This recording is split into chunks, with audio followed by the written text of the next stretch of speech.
husband to viral vernacular gospel artist Mary Lincon, who is a veteran radio presenter, has finally broken silence over the trending videos of his wife Mary Lincon and announces the way forward and the actions he will take.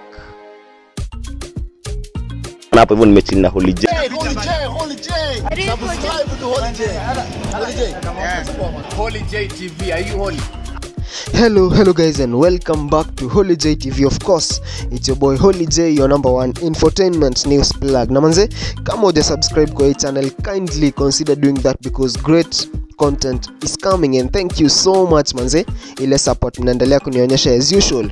I salute you guys. So kuna hii story imekuwa ikitrend sana pale mtandaoni na watu wamekuwa kingoja response from Njoroge.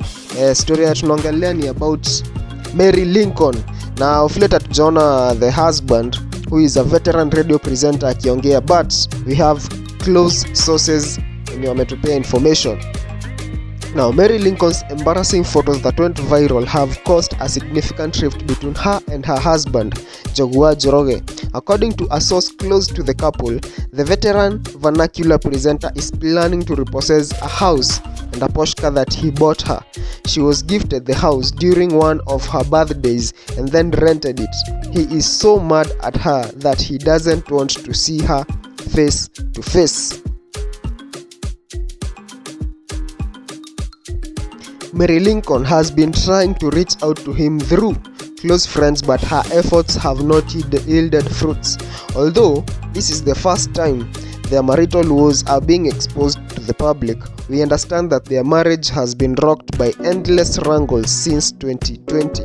Last year, Njoroge is said to have parted ways with the beautiful singer after he found out that he was cheating on him. They later reconciled after their parents intervened.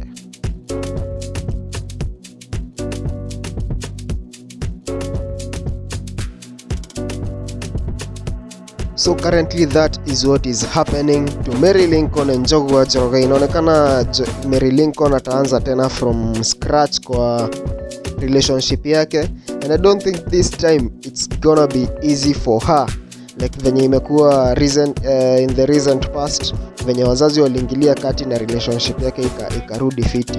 And considering the fact that kumekuwa stories that it's not the first time anapatikana akicheat ama something fishy going on between the relationship. So guys, kindly comment down there, tell us what you think about this story. Tuendelee kusubscribe, like, share, comment.